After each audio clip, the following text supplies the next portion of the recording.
Kemenangan tipis atas Cina di bawah dukungan masif supporter sendiri memastikan Indonesia menyegel satu tempat di putaran keempat kualifikasi Piala Dunia 2026 zona Asia.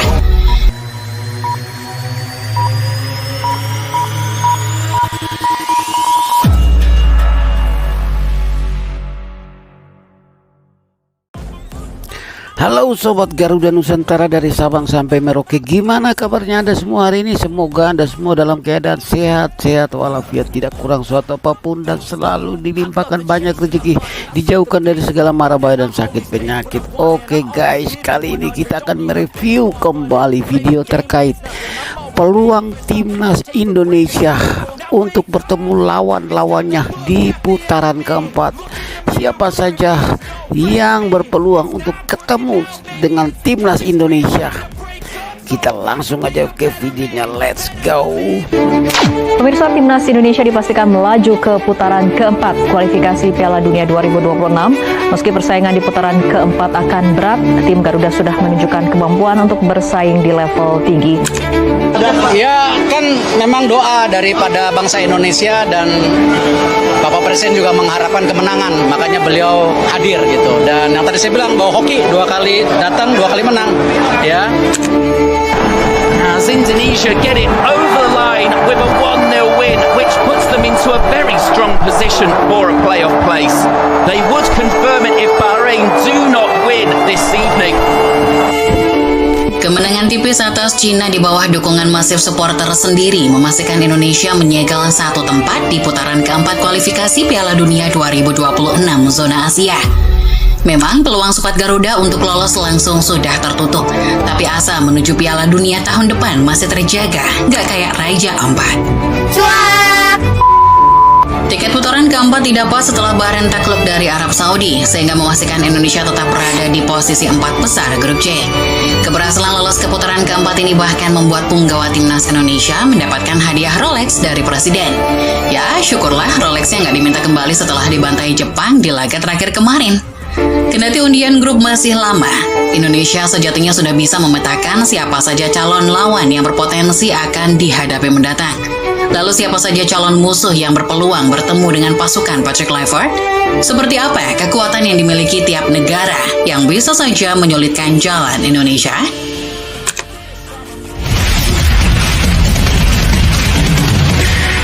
Berdasarkan aturan FIFA, putaran keempat akan diikuti 6 negara yang menempati posisi ketiga dan keempat di setiap grup pada putaran ketiga. 6 negara tersebut akan dibagi ke dalam 2 grup yang akan memperebutkan 2 tiket Piala Dunia 2026. Putaran keempat ini digelar menggunakan sistem home turnamen dengan format single round robin.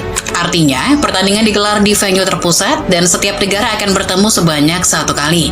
Sejauh ini masih belum ditentukan negara mana yang ditunjuk sebagai tuan rumah dari putaran keempat. Walau sudah ada desas-desus Qatar dan Arab Saudi yang dipilih. Nantinya, di putaran keempat hanya juara grup yang berhak lolos ke putaran final Piala Dunia. Sementara posisi kedua akan melanjutkan perjuangan ke putaran kelima Asia. Agar segera menerbangkan impian tampil di pentas dunia, Indonesia diharapkan bisa memanfaatkan putaran keempat dengan baik dengan menjadi juara grup. Tak boleh sampai menjadi juru kunci grup. Hanya tambang nikel yang wajib berhenti, laju timnas ke Piala Dunia jangan. Indonesia dan Arab Saudi memang sudah pasti menuju putaran keempat mewakili grup C. Namun bagaimana kondisi yang terjadi di grup sebelah? Dari grup A, Uni Emirat Arab dan Qatar menjadi delegasi. Sedangkan dari grup B, Irak dan Oman yang melaju ke putaran keempat. Dari 6 tim tersebut akan dikelompokkan menjadi 3 pot yang nanti akan diundi pada Juli atau Agustus. Pembagian pot dilakukan mengacu pada ranking FIFA terbaru. Ranking FIFA resmi pada Juli 2025 memang belum dirilis, namun skema pembagian 3 pot untuk undian putaran keempat bisa disusun berdasarkan performa tim di putaran ketiga. Bila dikomparasikan ranking antara peserta putaran keempat, Arab Saudi dan Qatar diperkirakan akan menghuni pot 1. Kedua negara punya ranking lebih baik dari keempat negara lain. Sedangkan di pot 2 akan dihuni Irak dan Uni Emirat Arab. Indonesia sendiri akan berada di pot 3 bersama Oman karena menjadi 2 negara dengan ranking terendah. Dengan begitu, sudah pasti Indonesia tidak akan satu grup dengan Oman. Terus bagaimana peluang lolosnya Indonesia? Untuk mengukur peluang lolosnya timnas, perlu lebih dulu untuk membedah satu persatu kekuatan yang dimiliki oleh masing-masing pesaing. Kita mulai dari Qatar dulu.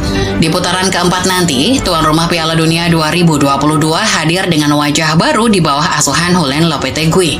Ex-manajer Real Madrid itu mengawali masa jabatannya dengan catatan positif saat membimbing juara bertahan Asia itu meraih kemenangan penting 1-0 atas Iran di Doha. Kemenangan itu sudah cukup membangkitkan kepercayaan diri Qatar untuk tampil lebih baik di putaran keempat nanti. Kendati di pertandingan terakhir di Lumat Uzbekistan, setidaknya Qatar kembali menunjukkan determinasi yang sempat menghilang di era pelatih sebelumnya. Sebelum menang dari Iran, Qatar bahkan digampar Joel Koho dan kolega. Lopetegui dengan cepat menyesuaikan diri dan membangkitkan asa Qatar yang sempat redup. Akram Afif dan Almos Ali tetap menjadi senjata pilihan Lopetegui yang perlu diawasi Indonesia. Selain perlu mewaspadai lonjakan semangat yang dikeluarkan Lopetegui, Indonesia juga patut was-was dengan potensi main mata dari Qatar yang konon anak emas AFC, sekaligus donatur tetap FIFA. Masih lekat diingatan saat pertemuan terakhir dengan Qatar di AFC Under-23 tahun lalu. Meskipun levelnya bukan senior, Indonesia serasa digembosi dengan keputusan wasit yang gak ngotak hingga banjir kartu. Potensi lawan kedua adalah Arab Saudi. Kalau yang ini mah jatuhnya kayak reuni sesama grup C putaran ketiga. Namun, meskipun Indonesia punya memori apik dengan sekali menang dan sekali imbang, tapi itu terjadi di era Sintayong. Peralihan pelatih ke Patrick Kluivert membuat peta kekuatan kembali berubah. Bukannya tak bisa menang, tapi Hervé Renard akan jauh lebih percaya diri karena di tepi lapangan kelak bukan sosok yang mengalahkan mereka di Gelora Bung Karno. Belum lagi, Green Falcons punya modal apik di 3 laga terakhir putaran ketiga. Mereka menjadi tim yang sulit ditembus. Hanya Australia yang berhasil menyerangkan bola ke gawang Arab Saudi. Jepang yang memakai skuad utamanya saat menjamu Saudi juga gagal menceploskan satupun gol ke gawang anak asuh Hervé Renard. Berbeda dengan Indonesia yang diberondong 6 gol oleh skuad lapis 3 Samurai Biru. Motor serangan Saudi masih bertumpu pada Salim Al-Dawsari yang doyan menusuk pertahanan. Jadi, bila nanti bertemu, Saudi sudah siap dengan narasi pembalasan atas Indonesia. Calon lawan ketiga adalah Irak. Garuda sudah sering menghadapi singa Mesopotamia.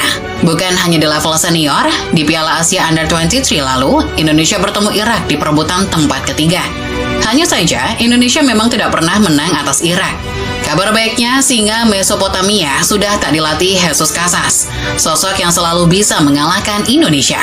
Mantan asisten Luis Enrique dipecat karena hasil buruk di putaran ketiga, tak terkecuali ketika dikalahkan Palestina. Kabar baik lainnya, Indonesia kini dilatih sosok yang berbeda. Patrick Kluivert masih bersih dari noda kekalahan atas Irak. Kabar baik berikutnya, Irak juga belum cukup mentereng ditukangi Graham Arnold, ex-pelatih Soccer Rose yang ditunjuk gantikan Casas.